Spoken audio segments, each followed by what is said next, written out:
जैसे देखिए important question कक्षा 10 के लिए लाए हैं। एचसीएफ 306, 657 बराबर 9 दिया है। एलसीएम 306 और 657 ज्ञात कीजिए। यहाँ से लासा और मासा से, लासा गुणे मासा बराबर पहली संख्या गुणे दूसरी संख्या पे। दूसरा क्वेश्चन देखिए, व्याख्या कीजिए कि 7 गुणे 11 गुणे 13 प्लस 13 और 7 गुणे 6 गुणे 5 गुणे 4 गुणे 3 गुणे 2 प्लस 5 भाज्य संख्याएं क्यों हैं। देखो, भाज्य संख्याएं वह संख्याएं होती है जो स्वयं और एक के अलावा किसी और संख्या से भी विभाजित हो, उन्हें भाज्य संख्याएं। अगला क्वेश्चन देखिए, यहाँ से एक नंबर क्वेश्चन पूछा था 144 156, यहाँ से एक नंबर क्वेश्चन पूछा जाएगा विकल्प ए में। ठीक है। यहाँ अगला क्वेश्चन है √3 एक अपरिमेय संख्या है। ऐसे एक क्वेश्चन और पूछ सकता है √2 एक अपरिमेय संख्या, √5 एक अपरिमेय संख्या, √7 एक अपरिमेय संख्या है। दूसरा क्वेश्चन देखिए, बहुपद वाले से द्विघात समीकरण x² + 7x + 10 के शून्य ज्ञात कीजिए और शून्य तथा गुणांकों के बीच के संबंध की सत्यता की जांच की है। तो हमें संबंध ज्ञात, पहले शून्य ज्ञात करना रहेगा, गुणनखंड करके हम शून्य ज्ञात कर लेंगे, उसके बाद हम इसकी संबंध की सत्यता जांच करें। जैसे अल्फा प्लस बीटा बराबर -b/a, अल्फा इंटू बीटा बराबर c/a, इस पर तुलना करके तो हम इसकी सत्यता की जाँच करेंगे। अगला क्वेश्चन देखिए, यहाँ से त्रिघाती वाला, जैसे 2x³ - 5x² - 14x + 8 पर विचार करें।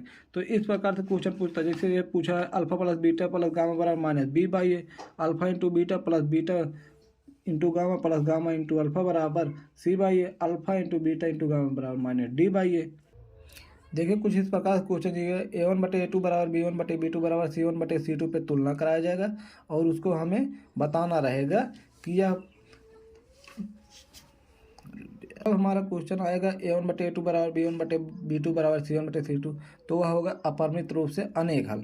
और जैसे a1/a2 die not equal to b1/b2 बराबर die not equal to c1/c2 अगर आ रहा है तो वह इसका अद्वितीय हल होता है।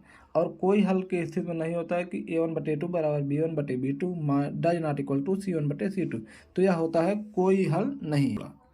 इसमें देखिए दो संपूरक कोणों में बड़ा कोण छोटे कोण से 18 डिग्री अधिक है, उन्हें ज्ञात कीजिए। एक सवाल यही इंपॉर्टेंट है।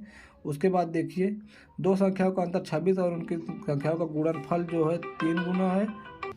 अगला क्वेश्चन देखिए भिन्न वाले से, यदि किसी भिन्न के अंश और हर दोनों में 2 जोड़ दिया जाए तो 9/11 हो जाती है, और वह अंश और हर दोनों 3 जोड़ दिए तो 5/6।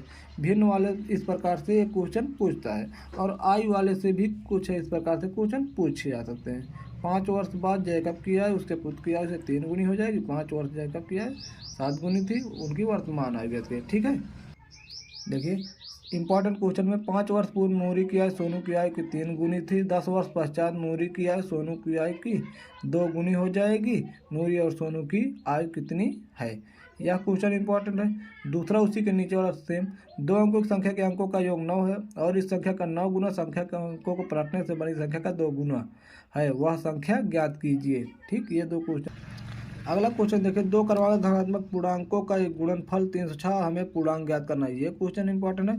दूसरा, एक रेलगाड़ी की चाल 480 किलोमीटर दूरी किलोमीटर तय करती है, यदि इसकी चाल 8 किलोमीटर कम कर दी जाए तो 3 घंटे में कितना समय लेती है, हमें रेलगाड़ी की चाल ज्ञात करनी है। इस प्रकार से ये क्वेश्चन पूछा जाएगा। ऐसी दो संख्याएं ज्ञात कीजिए जिनका योग 27 हो और गुणनफल 182 हो, ये क्वेश्चन इंपॉर्टेंट है। उसके नीचे मोस्ट इंपॉर्टेंट क्वेश्चन, 5वां क्वेश्चन, एक समकोण त्रिभुज की ऊंचाई इसके आधार से 7 सेंटीमीटर कम है, यदि कर्ण 13 सेंटीमीटर का हो तो अन्य दो भुजाएं ज्ञात कीजिए। ये वाला क्वेश्चन इंपॉर्टेंट है। ठीक है। देखिए यहाँ से एक क्वेश्चन विविक्तर वाला, डी बराबर होता है b² - 4ac, उस पर एक क्वेश्चन पूछा जाएगा। एक नंबर का पूछा जा सकता है, जैसे आप 2x² - 6x + 3, ऐसे कुछ क्वेश्चन करके रहेंगे। ax² + bx + c पे तुलना करा के हमें सवाल को लगाना रहेगा। ठीक है। यहाँ पे देखिए प्रश्नावली 5, समांतर श्रेणी 3 अंकों की कितनी संख्या 7 से विभाज्य है।